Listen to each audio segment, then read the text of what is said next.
Almost 10 साल हो गए हमको देखते हुए, ठीक है। तो बजट को अब जब देखते हैं तो 1% की भी उम्मीद नहीं रखते हम। I tell you why, because 10 साल को देखा है हमने, 1 साल नहीं देखा, 2 साल नहीं देखा, 3 साल नहीं देखा, 4 साल नहीं देखा, 5 साल नहीं देखा हमने सरकार को, ठीक है। तो 10 साल में जो हमने देखा है कि हमारा ये नहीं है कि देश में पैसा नहीं है, देश में पैसा है, लेकिन मैटर करता है कि देश में पैसा किसके पास है, ठीक है। आम जनता के पास कितना पैसे का कैश फ्लो आता है, या कह सकते हो कितना पैसा जाता है। 99% इंडिया का पैसा जो है वो उद्योगपतियों के पास है, वही देश को चला रहे हैं आज। अगर मैं सोचता हूँ 11.68 लाख करोड़ रुपीज़ अगर उद्योगपतियों का माफ़ हो सकता है तो 2 लाख करोड़ रुपया किसानों का क्यों नहीं हो सकता। और बातें करते हैं कि किसानों की आयु दुगनी करेंगे जी। 2022 तक बोला था ना, क्या हुई? दुगनी हुई? नहीं हुई, ठीक है।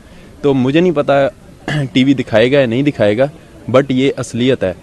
इकॉनमी मनमोहन सिंह के जब टाइम था 8.1% ग्रोथ पर चलती थी, राइट। अब इकोनॉमिकल ग्रोथ कितना है? 5.4%। और हम चलो जो 2022 तक जो दिखाए थे दावे वो तो भूल जाओ, वो तो उन्होंने बोल ही दिया कि जुमला था सभी, वो ठीक है, दैट्स इट। अब क्या दिखा रहे हैं?